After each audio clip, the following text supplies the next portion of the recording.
بسم الله الرحمن الرحيم. الحمد لله رب العالمين، والصلاة والسلام على رسوله الأمين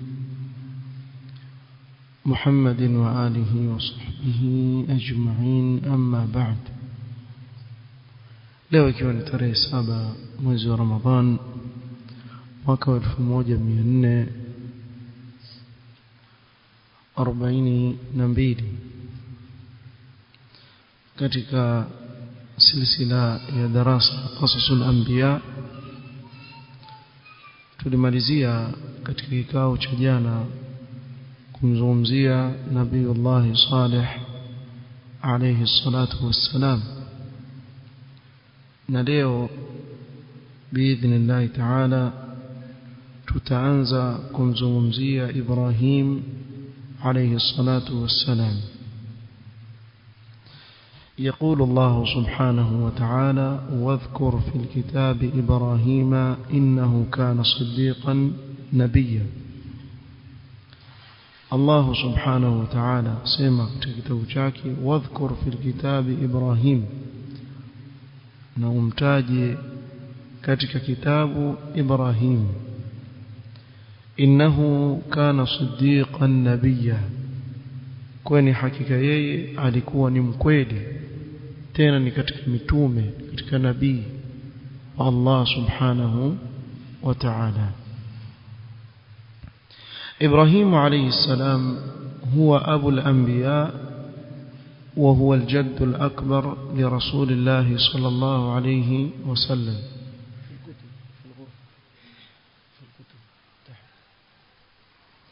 Ibrahim alayhi salatu wassalam ajulikana kama abul anbiya, ni baba wa mitume, bali mitume wote waliokuja baada ya Ibrahim alayhi salatu wassalam ni katika kizazi chake.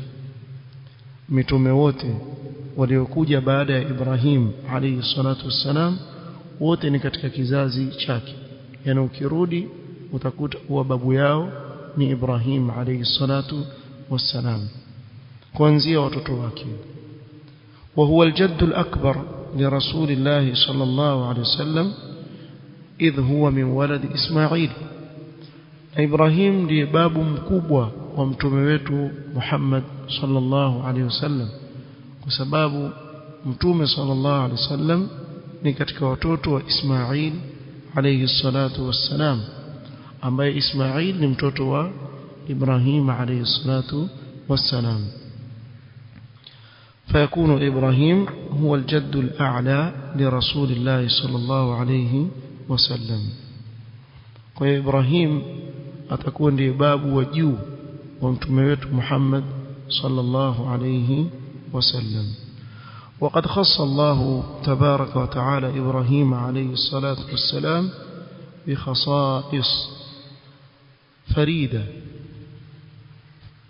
الله سبحانه وتعالى amemkhusisha mtume wake Ibrahim alayhi salatu wassalam kwa mambo mingi ambayo alikuwa peke yake, hakuna mfano wake.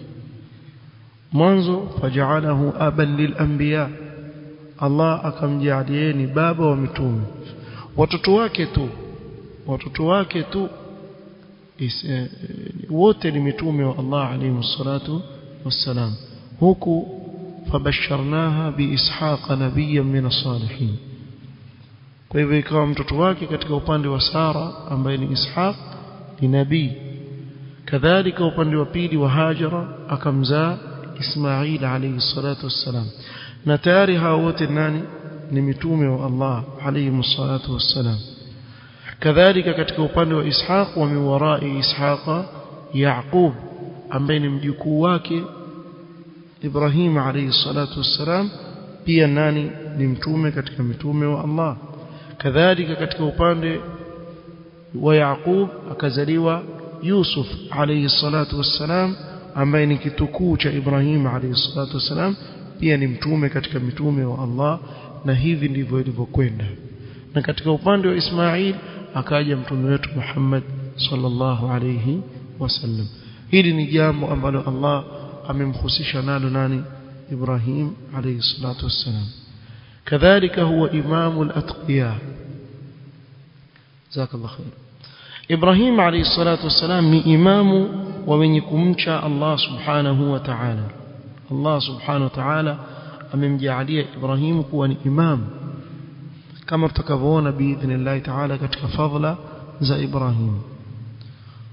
وهو كذلك قدوة للمرسلين, ni kiigizo chema huyu tutakayemzungumzia mtume Ibrahim, ni kiigizo kwa mitume waliokuja baada yake. Thumma auhaina ilayka an ittabi' millata Ibrahim hanifa wama kana minal mushrikin, bali mpaka mtume wetu sallallahu alaihi wasallam akaamrishwa kufuata milla na mwenendo wa Ibrahim alayhi salatu wassalam. واختاره الله سبحانه وتعالى من بين الرسل والأنبياء بالخلة والاصطفاء. الله akamchagua baina ya mitume wake kuwa ndiye aliyekuwa khalilullah, kipenzi cha Allah, yeye pamoja na mtume wetu Muhammad sallallahu alayhi wasallam. يقول الله سبحانه وتعالى واتخذ الله إبراهيم خليلا فهو خليل الرحمن, ni kipenzi cha Allah subhanahu wa ta'ala. ومنه تناسل الأنبياء, kutoka kwake kizazi chake ikawa ndio mitume wa Allah wote waliokuja baada yake. فجميع أنبياء بني إسرائيل من نسله, mitume wote wa banu Israil wote biduni istithna, mitume wote wa banu Israil ni katika kizazi cha Ibrahim alayhi salam wote, kwa sababu mitume wa banu Israil watokamana na Israil mwenyewe, na wengi katika watu hawajui kuwa Israil nani ni Yaqub ibn Ishaq ibn Ibrahim. كل الطعام كان حلا لبني إسرائيل إلا ما حرم إسرائيل على نفسه. إسرائيل ni mtume wa Allah Yaqub alayhi salatu wassalam, ambaye baba yake nani ni Ishaq, ambaye baba yake ni Ibrahim. Sasa Yaqub ambaye ndio Israil ndio wanaojinasibisha kwa yeye banu Israil, yani watoto wa Israil. Kwa hivyo Israili yeye kizazi chake wale mitume wote waliotokamana pale itakuwa rejea kwa nani? Kwa Ibrahim alayhi salatu wassalam. Kwa hivyo min Ibrahim tatafarra'u shajaratun nubuwa, kutoka kwa Ibrahim ndio mti wa utume kuanzia pale mpaka mtume wa mwisho alayhi salatu wassalam, ambaye ni mtume Muhammad sallallahu alayhi wasallam. وقد ابتلي الخليل عليه الصلاة والسلام بأنواع من الابتلاء. طبعا leo tuzungumzia kwa kijumla, kisha tutaeleza kwa ndani insha Allah taala tukiwa tusonga mbele. Ibrahim alayhi salam alionjwa na mitihani mingi sana. وإذ ابتلى إبراهيم ربه بكلمات فأتمهن قال إني جاعلك للناس إماما. وإبراهيم alionjwa na mambo mengi sana. وامتحن بضروب من الامتحان فصبر, mitihani yote iliyompata alikuwa na subra. وكان إيمانه مثل الجبال الرواسخ, imani yake ilikuwa ni kama mfano wa majabali yaliyokita mizizi kisawasawa. Hakuteteleka katika mtihani wowote aliyopewa, na mtihani mkubwa katika miongoni wa mitihani aliyopewa alipoamrishwa kumchinja mtoto wake Ismail. Katika ndoto akawa aota, na ndoto za mitume ni haki kama tutakavyokuja kueleza insha Allah taala mbeleni. Akamwambia, inni ara fil manami anni adhbahuk fanzur madha tara, na mtoto wake kawa ni katika watoto watiifu. Qala ya abati fa'al ma tu'mar satajiduni insha Allah min as-sabirin, akamwambia baba yangu fanya unavyoamrishwa.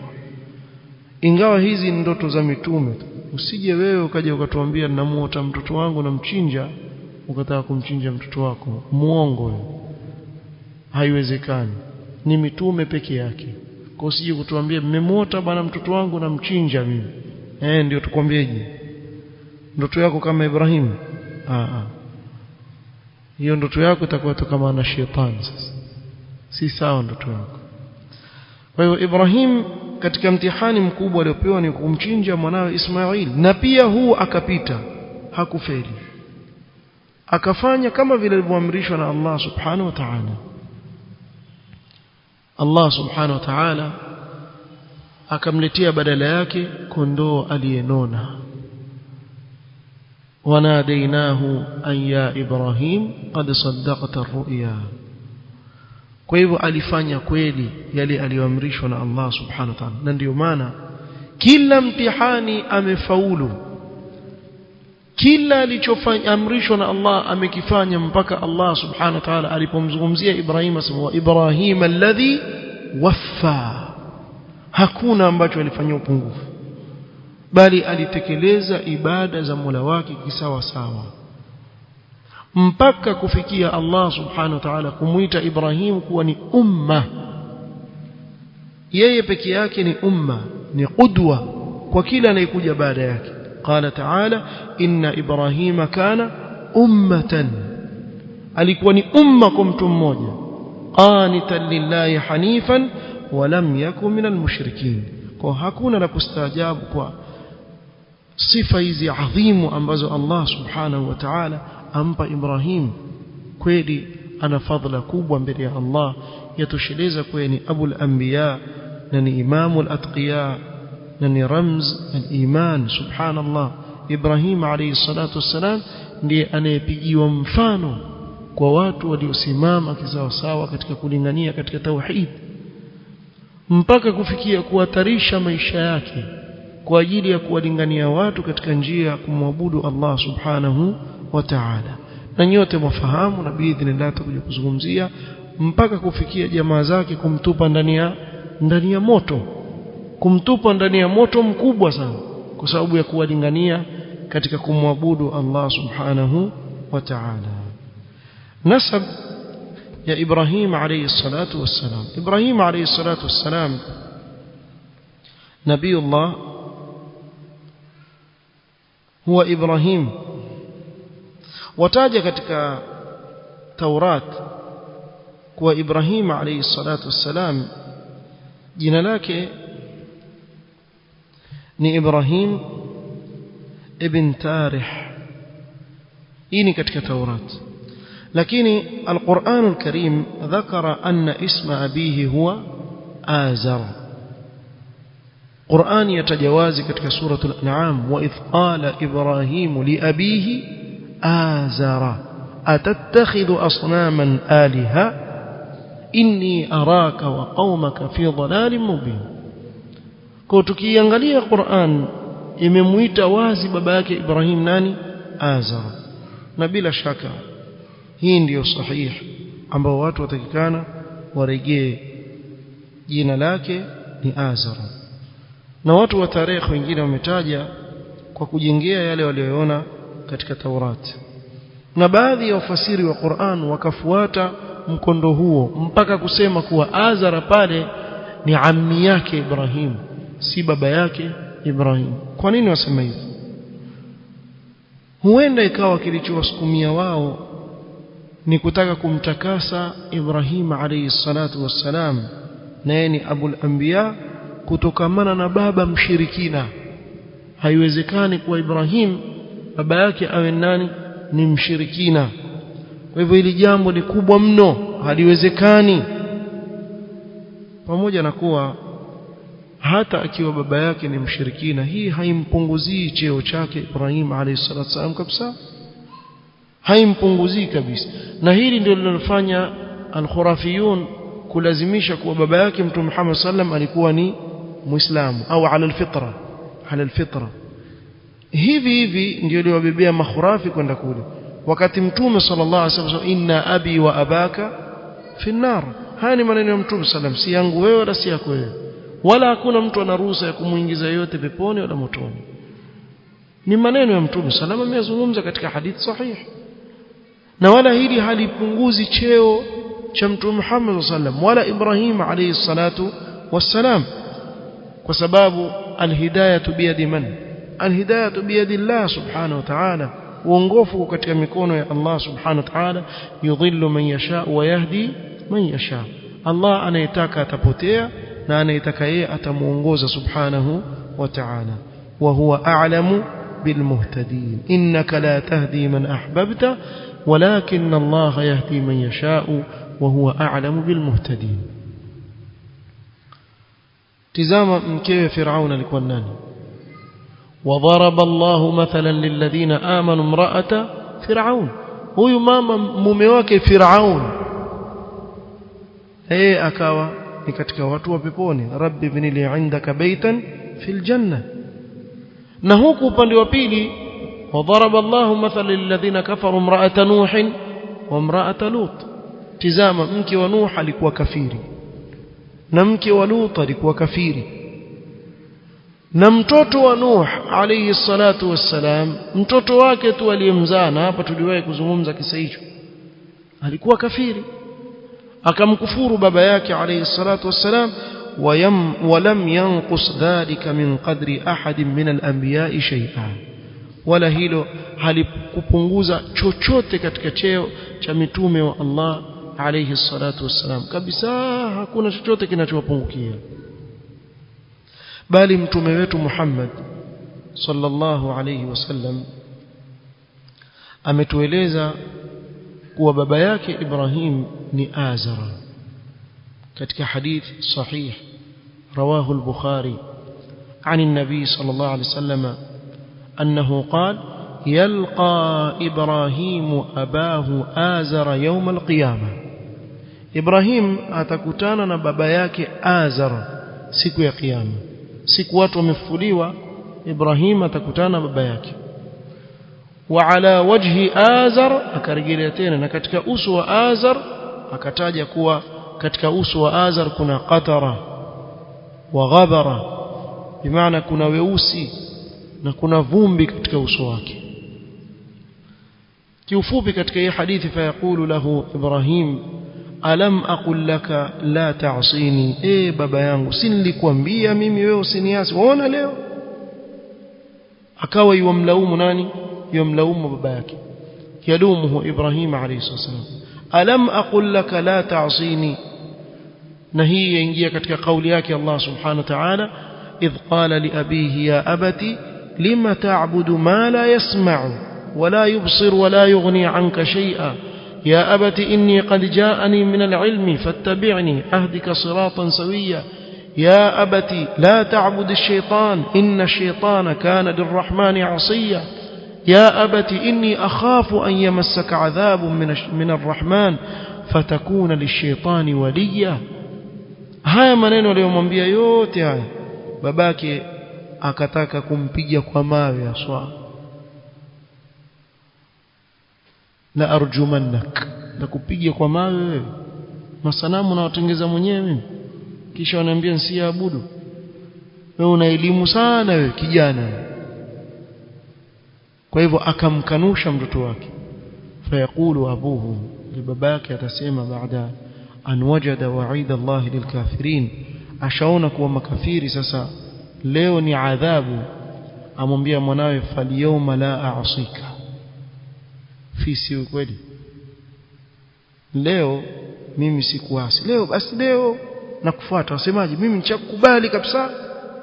lakini Allah subhanahu wa ta'ala sema qul yawmal fathi la yanfa'u alladhina kafaru imanuhum wala hum yanzurun, siku ya kiyama haitawafaa waliokufuru hapa duniani imani yao. siku hiyo hakuna makafiri, kila mtu muislamu siku ya kiyama. hata mnaona makafiri hao siku ya kiyama pia atakuwa yeye hakuna kama yeye muumini. kwa nini? kwa sababu ashaona kila kitu kwa macho. ilikuwa yuambiwa hapa akifanya istihza na kejeli kama ambaye kitu, lakini siku hiyo hakuna hata mtu mmoja atakuwa kafiri siku ya kiyama. mpaka washirikina pia watasema wallahi rabbina ma kunna mushrikin, wallahi hatakuwa washirikina sisi. waapa siku ya kiyama lakini itawafaa imani ile siku ya kiyama haitawafaa. Imani itamfaa mja akiwa nayo wapi? Hapa duniani ndio atakayokwenda nayo kesho akhira ikamfaa. Lakini ikiwa hapa duniani hana imani, hata kesho akaapa atakavyoapa haimsaidii chochote. Imani ile haimsaidii chochote. Kwa hiyo akamwambia basi Ibrahim kwa huruma ya mtoto siku ya kiyama, baba yake atakapomwambia hivyo atamuombea shafaa. Ibrahim atamuombea shafaa, atamwambia Allah, innaka wa'adtani an la tukhziyani yawma yub'athun wa la tukhzini yawma yub'athun yawma la yanfa'u malun wala banun illa man ata Allah biqalbin salim. Sema ya Rabbi, umeniahidi kuwa hutanitia khazaina katika udhalilifu siku ya kiyama. Kisha atasema kumuomba Allah subhanahu wa ta'ala, fala tuhinani wala tudhillani, thumma yaqulu fa ayu hawanin wa khizyin wa dhullin akthar min an yakuna abi ba'idan an rahmatillahi wa lutfi. Kuna khazai zaidi kuliko baba yangu mzazi kuingia motoni, kuwa katika khazai, awe mbali na rehema za Allah subhanahu wa ta'ala. فيجيبه المولى سبحانه وتعالى بالقول الفصل. والله كما ويسمت وتوحيد حتى كجنان يقوم بشفاعة لا تنفعهم شفاعة الشافعين. awe ni mtume katika mitume wa Allah, haikubaliwi shafaa yake mbele ya Allah. Huyu ni kipenzi cha Allah. Allah subhanahu wa ta'ala atamjibu بأنه حرم الجنة على الكافرين, kuwa ameharamisha janna kwa makafiri. Lakini hapa ataambiwa Ibrahim, انظر ما تحت رجليك, hebu tizama chini ya miguu yake. Akitizama hivi, Allah subhanahu wa ta'ala atamgeuza baba yake yule Ibrahim, atamgeuza kuwa fisi, kuwa mnyama fisi. Kwa hivyo atabadilika baba yake Ibrahim alayhi salatu wassalam, badala ya binadamu atamgeuza kuwa fisi, tena jifisi dume hivi kubwa hivi, alafu lina manyoya kama alivyotaja Mtume sallallahu alayhi wa ala alihi wasallam. Kwa nini atamgeuza katika sura mbovu kama hii? Liyatabarra Ibrahimu minhu, ili Ibrahim ajitenge, si babangu yuko hivi. Taib, kuna hikma gani katika kumgeuza fisi? Wasema wanavyuoni anna adh-dhab'a ahmaqul hayawan, fisi ni katika wanyama pumbavu kabisa, mjinga katika wanyama. Yule fisi jipumbavu hivi.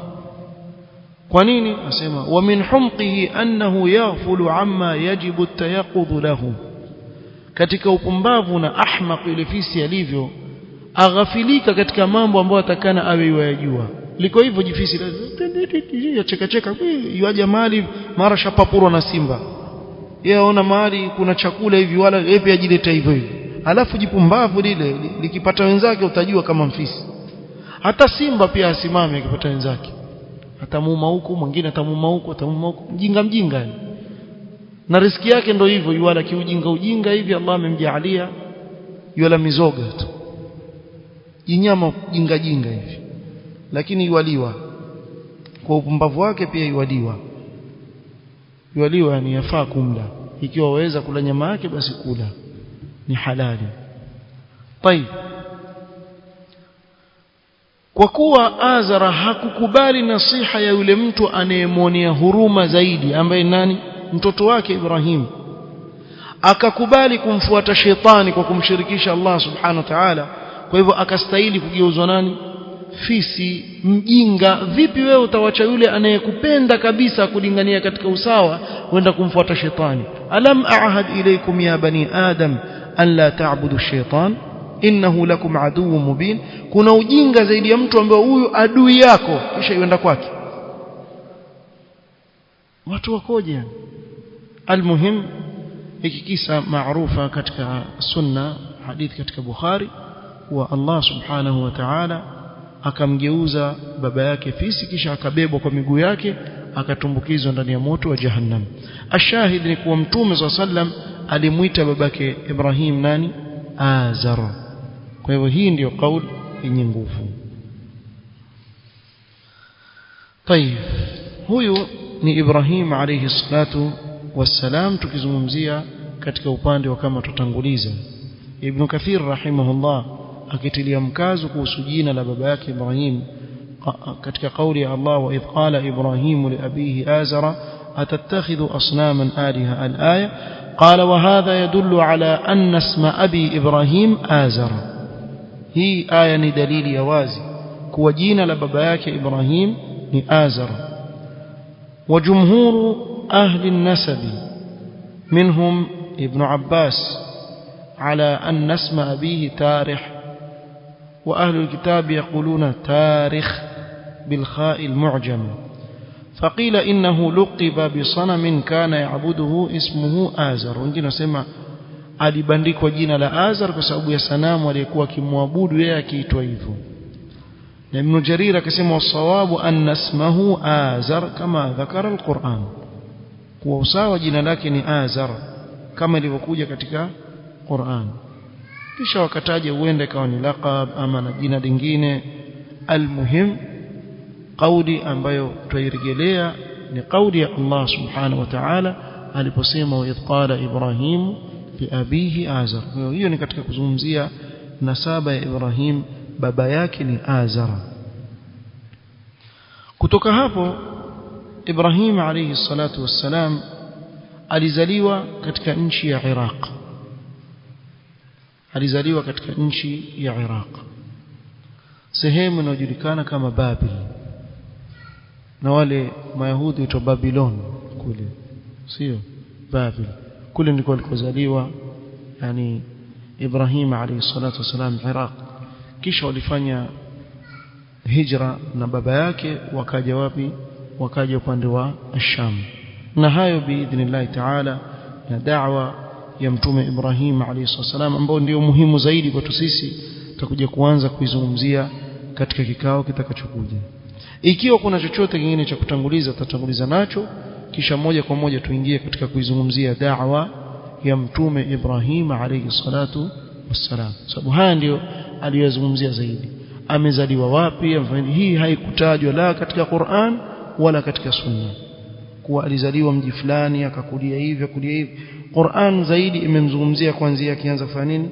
Akianza kufanya da'wa, kuwalingania watu wake katika dini ya Allah subhanahu wa ta'ala, na hilo ndio muhimu zaidi sana kwetu sisi. Kwa hivyo insha Allah ta'ala biidhnillah katika kikao kitakachokuja tutaanza kuzungumzia haqiqatu da'wati Ibrahim alayhi salatu wassalam, uhakika wa da'wa ya Ibrahim alayhi salatu wassalam kwa ujumla kama alivyoizungumza Allah subhanahu wa ta'ala katika Qur'an. Biidhnillah ta'ala tutaanza hapo, kisha ndio tuendelee mbele katika kumzungumzia Ibrahim alayhi salatu wassalam. naktafi bihadha alqadr wallahu ta'ala a'lam. subhanaka allahumma wa bihamdik ashhadu an la ilaha illa anta astaghfiruka wa atubu ilayk wa barakallahu fik.